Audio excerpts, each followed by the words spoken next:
Mr. Frog went a-courting, he did ride. Froggie went a-courting, he did ride, his sword and pistol by his side. In 1559, at the age of 25, Elizabeth Tudor took the throne of England. From the very beginning, everyone assumed that she would find a blue-blooded stud to marry, and while Queen Elizabeth agreed on principle, finding a suitable suitor was a formidable task.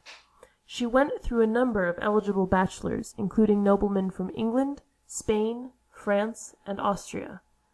By this point, Parliament was getting nervous to think that she would never marry, when, in 1572, she started seeing a Frenchman named Francis, Duc d'Alençon. The Duke had a wonderful personality, which is to say that he was not an attractive man. He had a huge nose, and his face was scarred from smallpox. But she liked him anyway, and had taken to affectionately referring to him as her frog. This wasn't quite as derogatory as it sounds. Queen Betsy was in the habit of giving her courtiers animal nicknames. Sir Walter Raleigh was her fish, the French ambassador her ape, and the Earl of Leicester was her lapdog.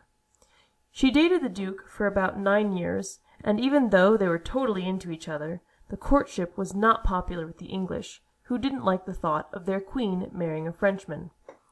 So when they got wind of the Duke's nickname, well, that was license to mock him up one side of the street and down the other. It didn't take long for a satirical song called A Most Strange Wedding of the Frog and Mouse to find its way to the publisher. This same song is still sung over 400 years later as some variation of that title, often heard in America as Froggie Went A-Courting. Now, that story is often used to explain the origin of the song, but in fact the song predates Queen Elizabeth's reign entirely. It was first written down in 1548 in a text called Wedderburn's Complaint of Scotland, where it was sung by shepherds and called The Frog Came to the Mildure. Oral tradition being what it is, we can safely assume it's a good bit older than that. But it was the version about the Virgin Queen, who never did marry, that made it catch on in England, and it may never have been brought by settlers to the New World if it had only been an obscure shepherd's rhyme. In content, the song Froggie Went A-Courting is the whimsical tale of a whirlwind affair between an amphibian and a rodent. Their timeless romance has been retold countless ways over the 400 years, and many alterations have been made in that time. The story commonly goes that our hero, Mr. Froggie, went riding. Expecting trouble, he arms himself for a fight. He meets up with his intended Miss Mousie, dispatches his competition, obtains the blessing of her Uncle Rat, and they have a well-attended wedding. At the end, a cat crashes the wedding and eats everyone. Modern versions for children generally omit the violence in the weaponry.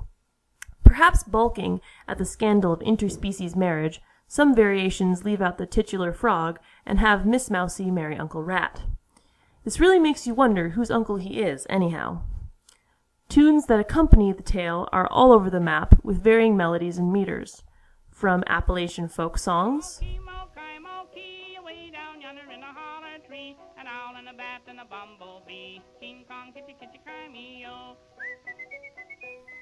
to Irish jigs,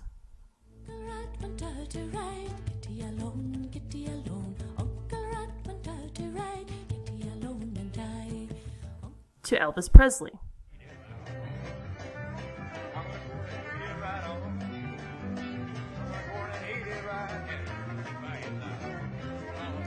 There are two primary formats for the American variants of the song. The first is characterized by an uh-huh or a humming refrain after each line. That refrain is rare in versions from Britain and Canada.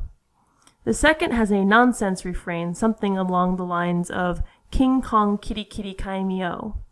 This may stem from a Scottish version with a refrain of kitty alone. This form was popularized by its performance in American blackface minstrelsy and often consisted of successive nonsense animal rhymes instead of a narrative ballad. No American folk song involving frogs could possibly go for long without receiving the attention of the last century's preeminent frog artist. Looking at a frog. You are looking at a If you were looking, you'd be looking at a frog who has been fricasseed in the frying pan of love. Oh boy, could I tell you, boy, could I tell you about love? Okay, tell us about it. I don't want to talk about it. Good. I'll sing about it. Oh no, he's gonna sing. Hit it, boys. Froggie went a-courting. Froggie went a-courting. Froggie went a-courting. Vicky and Eric. Froggie went a-courting and he did right.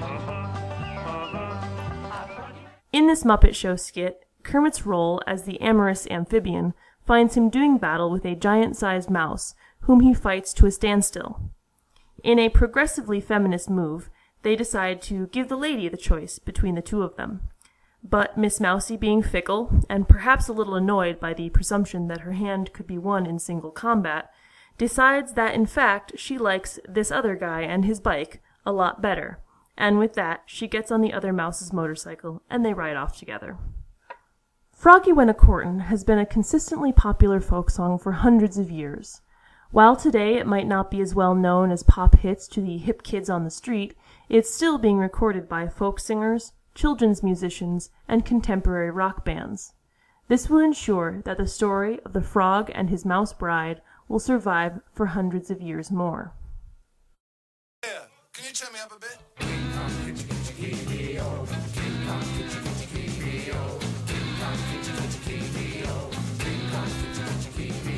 This podcast was written and produced by James Hartman.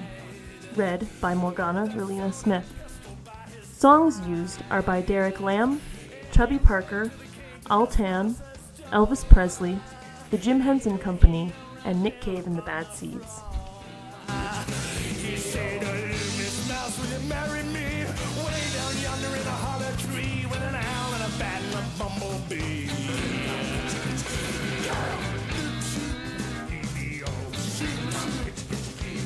Miss Mouse has suitors 3 and 4.